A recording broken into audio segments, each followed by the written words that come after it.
Amigos de Tepatlato TV, pues nos encontramos en esta ocasión aquí en esta barra que se llama Tlamaki TV. En esta ocasión estamos aquí en Teotihuacán, ni más ni menos. Estamos en este momento en la cima de la pirámide del Sol. Vamos a presentarles un especial acerca de esta mítica cultura mexicana. A mis espaldas se encuentra la pirámide de la Luna. La verdad es que no se van a arrepentir, amigos de Tepatlato. Quédense con nosotros, va a estar interesantísimo. Vamos a revelar secretos, mitos, leyendas de esta cultura teotihuacana que pues hasta el momento no se sabe cómo desapareció. Vamos a resolver ese misterio y vamos a darle a usted que tiene la mejor opinión. Continuamos.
Inmensa estructura que parece no tener fin.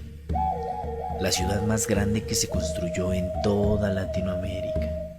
Celosa de su historia, solo nos permite especular acerca de su increíble surgimiento y su eventual y misteriosa desaparición. Construcciones que aún proyectan la sombra que cobijó a más de 20 generaciones y que revelan la majestuosidad del imperio más grande de Mesoamérica durante más de 500 años. En el año 1500 de nuestra era, en la ciudad de Tenochtitlán, los aztecas cuentan historias de una legendaria ciudad donde habitaban los dioses. Habían recorrido y admirado su grandeza. Aprendieron de ellos sus más grandes secretos y eran herederos de su cultura. No sabían cuál era su nombre verdadero, ni su lengua, tampoco su origen o destrucción. Solo sabían que era sagrada y que estaban fuera de toda proporción lógica humana. Por ello decidieron acuñarle el nombre de Teotihuacán, que en lengua náhuatl significa ciudad de los dioses.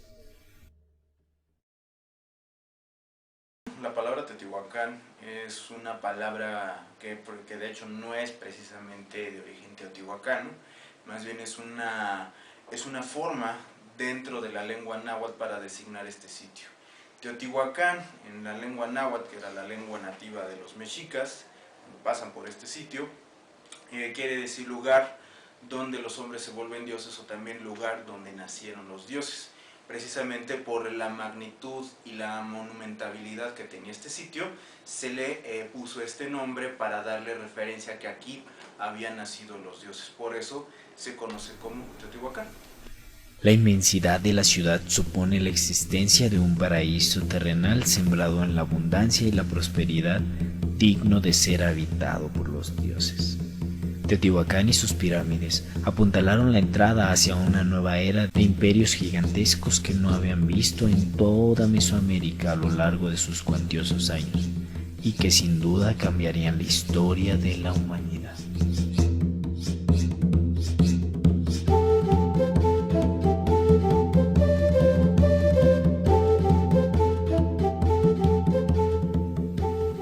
Teotihuacán tiene una característica importante de la cual carecían las culturas que le precedieron.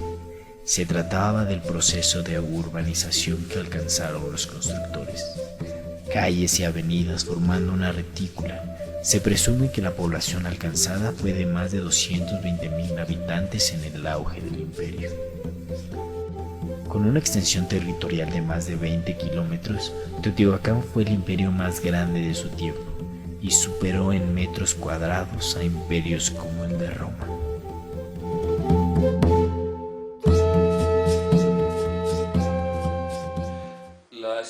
Las características arquitectónicas que van a utilizar los teotihuacanos y que van a ser sumamente importantes y características va a ser el talud tablero, que esto va a ser significativo de toda la religión y toda la influencia teotihuacana que va a tener a lo largo de sus etapas más importantes. Una, los mexicas hablaban de los teotihuacanos como nosotros hablamos de ellos, de los mexicas, de los mayas, de las culturas que hace 500 años existieron. Otro punto importante es que ellos lo van a ver con la intención de poder justificar, legitimar estos asuntos que vienen de sociedades pasadas. También ellos tenían la duda de quiénes eran ellos y van a copiar, pero los van a asimilar a su perspectiva tanto histórica como cultural para poder hacer estilos que los reivindican dentro de una sociedad, pero que también los puedan retroalimentar. No los van a poder repetir porque ellos desconocen las técnicas de ingeniería, de arquitectura, incluso hasta de estudio del diseño ambiental. Entonces ellos lo van a desconocer, pero van a tratar de poder imitar estas relaciones, pero no van a ser completamente, ¿no? O sea, a final de cuentas van a tomarlo como un lugar sagrado y van a poder llegar ahí a hacer rituales también.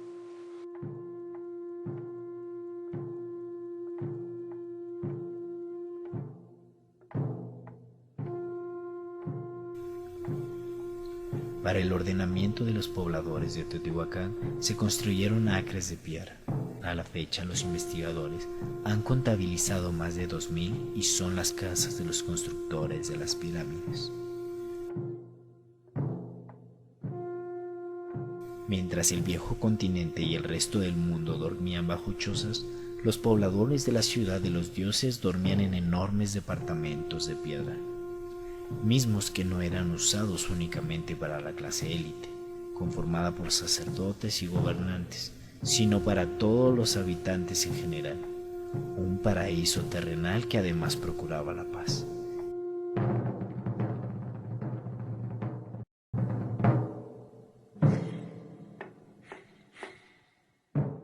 También dentro de la arquitectura teotihuacana, algo que es imperativo afirmar en este sentido es de que siempre va a ser funcional y nunca se va a destruir, es decir, se reutiliza. La mayoría de las culturas que se sientan en el México antiguo van a hacer esto. Más que destruir, reutilizan e inclusive construyen encima de ellas para seguir obviamente con la hegemonía del mismo pueblo en el que se esté obviamente dando este sentido. Algo que es fundamental en Teotihuacán es esto mismo. Hay una parte sobre la calzada de los muertos del lado del oeste, si no más no del este, perdón, donde tenemos una unidad habitacional y donde también es parte del centro cívico ceremonial. Allí mismo vamos a encontrar que hay exactamente una placa de tierra, más bien es un piso de estuco, y vamos a ver la estructura de un templo. Sin embargo, en las excavaciones que se hacen durante el siglo XIX y parte del siglo XX, se descubre que cuando se tumba o se quita parte del piso de estuco, la continuidad del templo todavía se ve. Inclusive hay una parte de este mismo templo que les hablo que tiene las alfardas con remates de colas de crótalos y también de cabezas de serpiente, obviamente haciéndonos alusión hacia Quetzalcóatl. ¿Y esto en qué nos habla? Que hay una reutilización de los elementos, o también para incluso tapar ciertas áreas que ya no son útiles o que simplemente deben de ser olvidadas. Un caso, por ejemplo, lo podemos ver en el templo de Quetzalcóatl, donde obviamente el mismo templo va a ser tapado en su parte frontal por otro templo.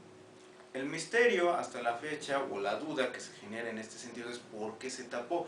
Hay varias hipótesis, desde una guerra hasta un golpe de estado, o incluso la imposición de un nuevo orden. Hasta la fecha no sabemos nosotros como arqueólogos qué es lo que sucede allí. Se han generado varias hipótesis en este sentido, pero no hay una certeza de lo que se está viendo en este concepto del por qué se ocultan algunas partes, algunas estructuras, algunos momentos clave de la misma historia teotihuacana y se reemplazan o bien se construyen encima de sí mismos. Esto obviamente también se va a ver reflejado posteriormente, sobre todo en Tenochtitlán, y un claro ejemplo de ello va a ser el Templo Mayor, donde obviamente vamos a tener 4 fases de construcción y donde estas mismas no se van a destruir, simplemente se comienza a construir una encima de la otra, dándole obviamente mayor altitud y obviamente una mayor base al mismo templo, pero al mismo tiempo estás contando una historia, es decir, estás legitimando tu poder desde sus inicios. No lo rompes, simplemente lo acrecentas. También hay que tomar en este sentido que los materiales con los cuales se hacen estos monumentos arquitectónicos, no crean que se construían ahí, se traían de otros lugares. Inclusive tenemos datos de que se traían piedras de cantera, se traían piedras de basalto. El basalto se localizaba a veces en Cuicuilco, en algunas zonas del Estado de México, se traía para hacer estas construcciones. Y el estuco era muy difícil de elaborar, porque imagínate carbonizar, bueno, más bien pulverizar una piedra con puro calor. Simplemente para que una piedra se pulverice en cal, como nosotros lo conocemos, tiene que alcanzar más de 1500 grados centígrados. Y obviamente allá en ese entonces pues no había hornos industriales como los tenemos ahora. Lo que se va a hacer es hacer un uso mayor de la madera que se va a localizar en todo lo que va a ser Teotihuacán. Para esto que quede cubierto y obviamente se pueda dar reuso en este sentido, y obviamente el estuco también va a ser reutilizado en algunos segmentos de construcción, sobre todo como aplanados.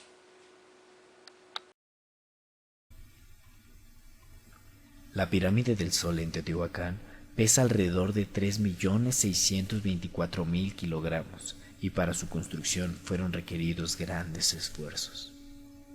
Pero ¿a quién atribuirle tan magna edificación? Se especula que a través de un extraordinario viaje, egipcios, fenicios o personas de latitudes europeas lograron cruzar el océano y llegar hasta América, y así transmitir sus conocimientos arquitectónicos. Otros más afirman que los teotihuacanos, a razón de no poseer herramientas como la rueda o la metalurgia, fueron apoyados por extraterrestres.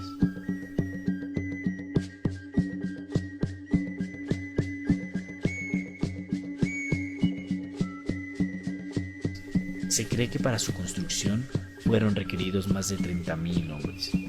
gente en las minas extrayendo y cortando la piedra, los que transportaban la piedra y por último los que edificaban la pirámide. La vida estimada de un hombre era de 35 años, por lo que se cree transcurrieron entre 8 y 10 generaciones de teotihuacanos durante su construcción. Desde los 6 o 7 años, los pequeños eran instruidos para realizar las labores de construcción. La Pirámide del Sol es el edificio prehispánico de mayores dimensiones de su época, 100 a 650 después de Cristo, y es uno de los más importantes de Mesoamérica.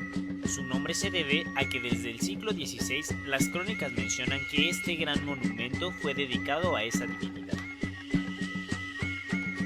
En 1905, don Leopoldo Batres inició su exploración a gran escala, por órdenes de don Porfirio Díaz. La finalidad de ello fue la de resaltar la grandeza cultural del pueblo mexicano a través de sus obras prehispánicas y la de conmemorar en 1910 el centenario de la independencia de México. Las investigaciones arqueológicas indican que su construcción fue realizada en una sola operación y demuestran que su interior es sólido, formado de rellenos de arena y tierra. Los túneles que se aprecian en sus costados han sido efectuados por diversos investigadores con el objetivo de conocer su historia y su sistema constructivo.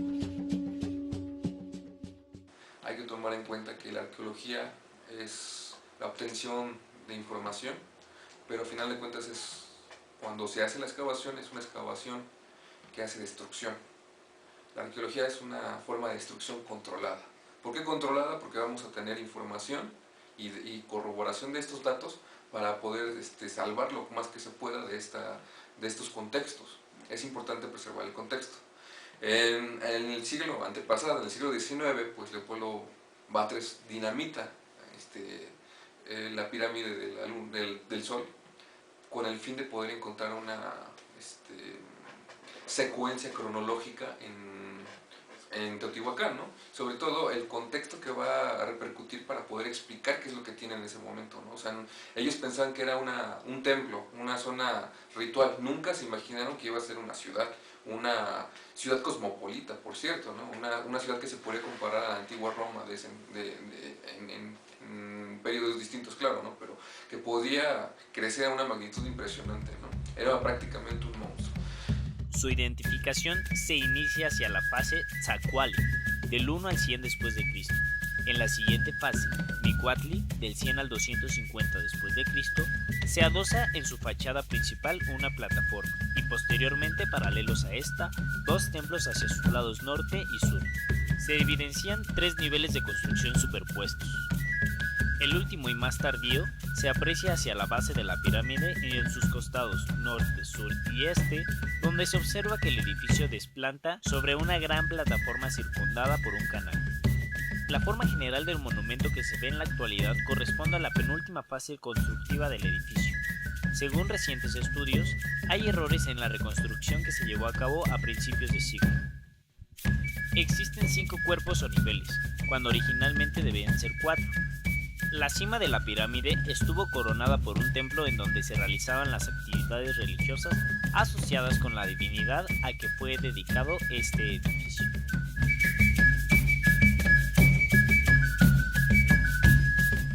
Al pie de ella se encuentra un túnel que se dirige de este a oeste, en la misma dirección que se encuentra la pirámide, y se cree que fue construido para que cumpliera la función de pasadizo de los dioses hacia el corazón de la pirámide, donde se le ofrendarían los sacrificios humanos.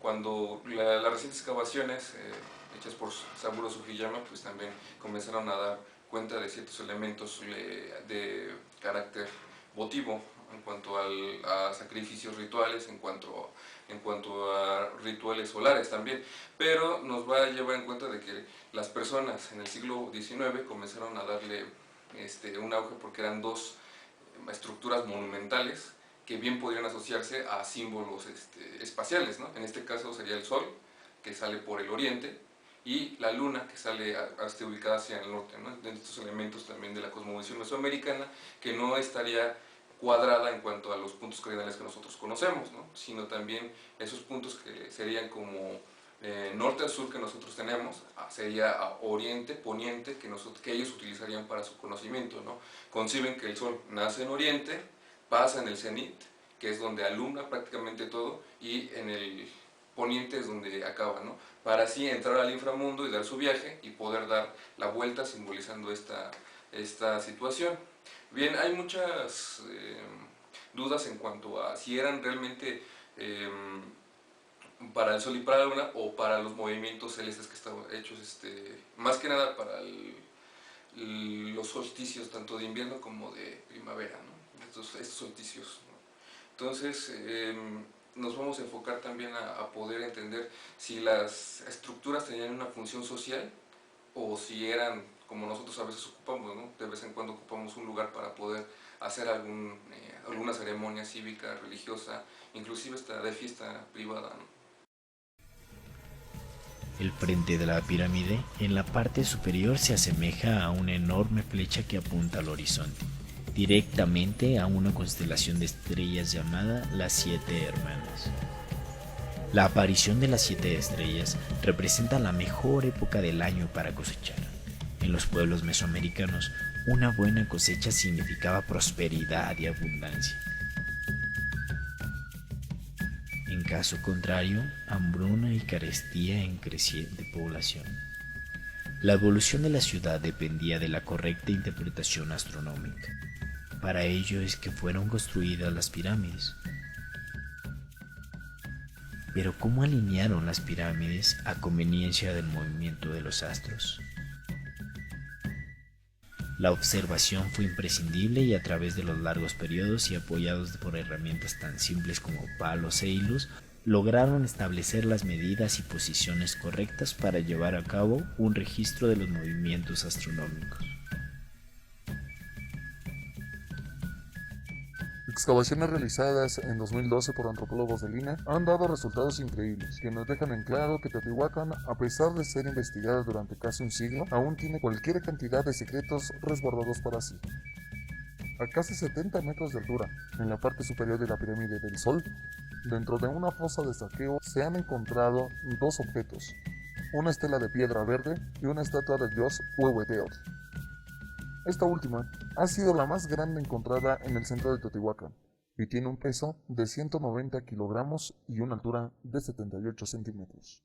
El hallazgo hace más sólida la teoría de que en las cúspides de las pirámides hubo templos, los cuales eran utilizados para ceremonias ofrendadas al dios del fuego o dios viejo, o en su defecto, al cumplimiento de ciclos calendáricos comprendidos por el legendario pueblo Teotihuacán.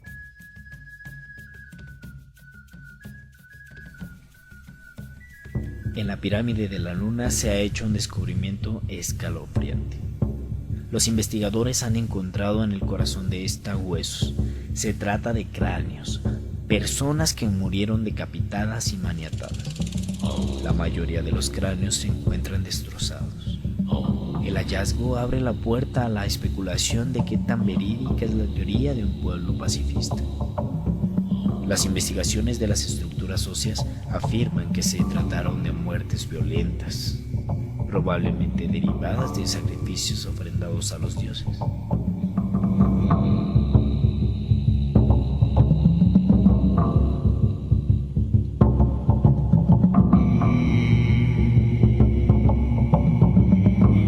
En efecto, debía pagarse un precio por el éxito, y la moneda de cambio con los dioses tenía un tinte rojo, sangre humana. Los sacrificios fueron vastos pero insuficientes. ¿Por qué una ciudad tan esplendorosa y avanzada fue abandonada? ¿Qué sucedió que provocó la debandada de un pueblo de más de 200.000 habitantes? ¿Acaso los dioses abandonaron a sus devotos? ¿Dieron la espalda a la ciudad de las pirámides? ¿Qué mató Teotihuacán?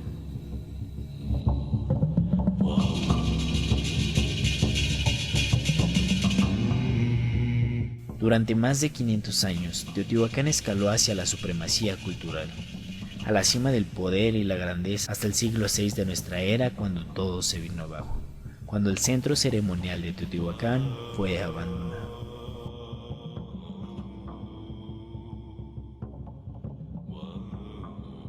El porqué continúa siendo un misterio por el cual deambula todo aquel que se sumerge a las profundidades de sus ruinas.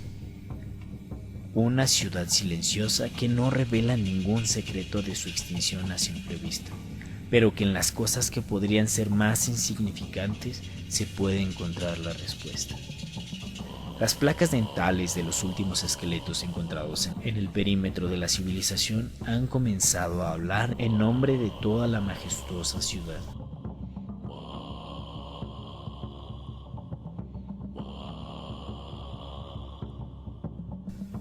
A través de los dientes puede determinarse el estado de salud de una persona, aún después de muertos. Cuando los dientes son sólidos es indicio de una alimentación buena y una salud adecuada en general. Los esqueletos encontrados carecían de estas características. La explosión demográfica y la inmigración también aportó para su extinción, ya que muchas personas buscaron cobijo en la ciudad de las pirámides. Otro factor pudo ser la falta de higiene de los habitantes, ya que el agua pudo haber sido contaminada con excremento de los mismos y provocar un desabasto general.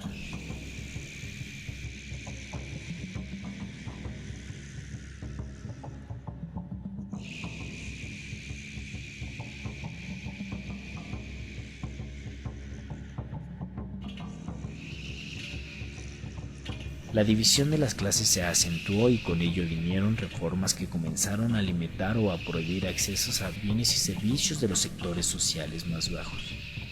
Dichas acciones pudieron provocar rebeliones internas o descontentos tan severos que proporcionaron la deserción de sus ciudadanos.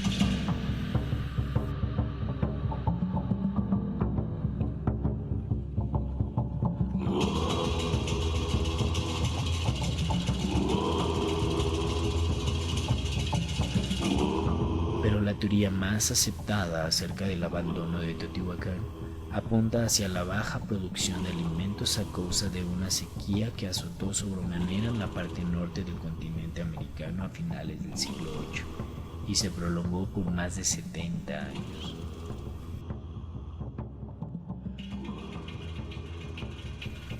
La búsqueda del agua se hizo desesperada. Los sacerdotes incluso sacrificaron a niños. Pensaron que en las lágrimas de los pequeños atraerían la lluvia. Algunos investigadores también suponen que mientras atravesaban por el cataclismo fue asediada por algún pueblo de menor jerarquía.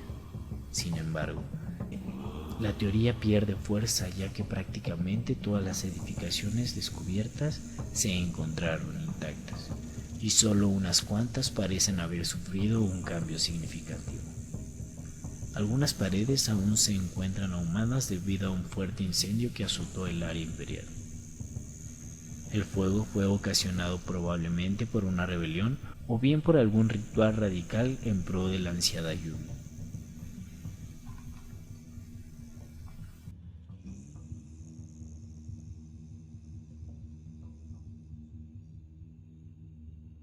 Otra teoría que resulta por demás extraña deriva de los descubrimientos de grandes cantidades de maderas quemadas en las ruinas de los templos, restos de enormes fogatas iniciadas por sacerdotes. El objetivo de la destrucción era demostrar humildad ante los dioses. Según ellos, todo debía ser destruido, desde el sistema hasta las construcciones. Un nuevo comienzo.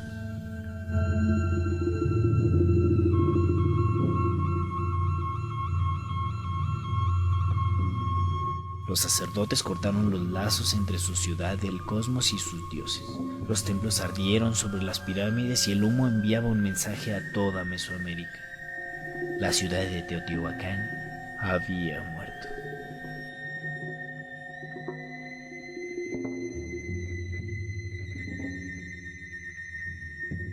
Los aztecas siglos más tarde se erigieron como la civilización dominante de toda Mesoamérica.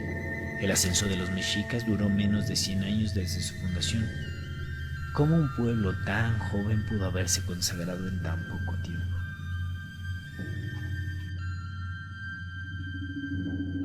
Se trataba de un pueblo nómada en busca de un lugar señalado para asentar su ciudad, mismo que recogió durante toda su travesía todos los conocimientos culturales que pudo desde el norte del México hasta el centro de Mesoamérica. Su travesía duró alrededor de 4 siglos y en su andar tropezó con la ciudad de los dioses, como ellos mismos la llamaron. Bien, este sitio va a ser de tremenda importancia durante el peregrinar de los mismos mexicas y obviamente posteriormente también va a ejercer su mismo predominio durante este sitio por parte de los mexicas. ¿Por qué? Obviamente ellos creían que por este sitio y dentro de este sitio había surgido el nacimiento de uno de los soles. Estos soles precisamente nos va a hablar de la creación del cosmos, la creación del universo, y por ende ahí es donde se va a fundamentar la vida. De hecho, aquí nace una leyenda que es la leyenda de la formación del sol, donde sale este Tecusistecatl y Nanahuatzin, en donde obviamente van a estar en pugna por ejercer un nuevo sol, ya que obviamente los dioses padres que van a ejercer este momento van a darse cuenta que el mundo no tiene luz, y obviamente tras este sentido pues dicen, ¿saben qué? Pues hace falta un sol, hace falta darle luz. Entonces se hace una hoguera, y en esta hoguera piden el sacrificio de alguien para que éste ejerzca como sol. Sin embargo, pues dentro de la misma prioridad de los dioses, pues nadie se atreve a aventarse a la hoguera, y obviamente pues el más humilde, que va a ser Nanahuatzin, decide tomar la batuta en este sentido y se arroja al fuego. Una vez que se arroja al fuego, se convierte en el sol, y enseguida, al verse humillado por esta valentía, por así decirlo, de Nanahuatzin, Tecusistecatl también se avienta. Entonces los dioses entran en una gran controversia. ¿Cuál es esta controversia? Que hay 2 soles.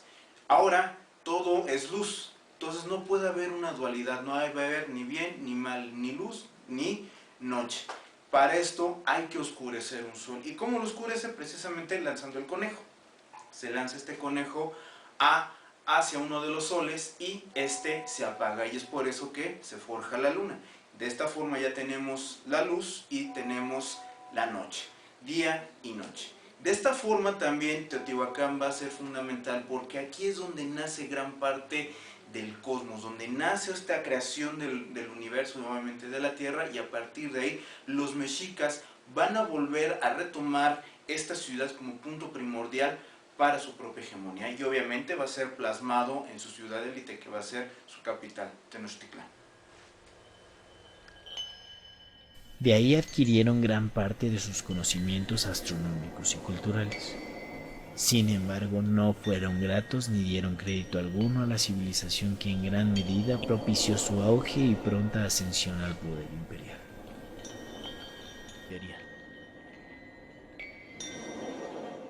Esta teoría de que los mexicas bebieron la sapiencia del pueblo de Tula y de Teotihuacán es por lo que se cree que un tlatoani mexica manda a destruir todos los códices anteriores, los más antiguos, porque no quería que las futuras generaciones se dieran cuenta que habían sido un pueblo errante, un pueblo guerrero, pero un pueblo despreciado, porque era muy aguerrido, pero muy invasor.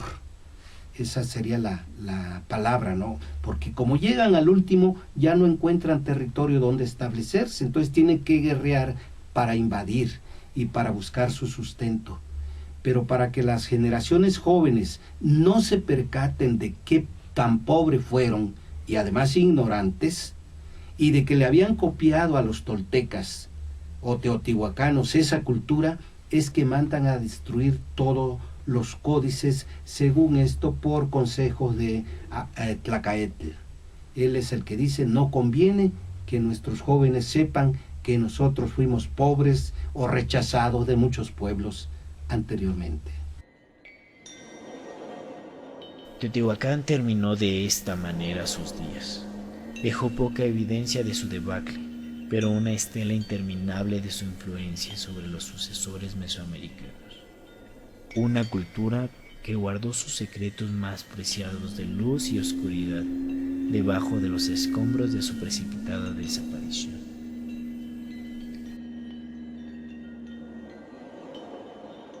La ironía representa su grandeza, misma que solo podrá ser explicada mediante los pequeños detalles que a la vista pueden engañar, pero a la historia jamás.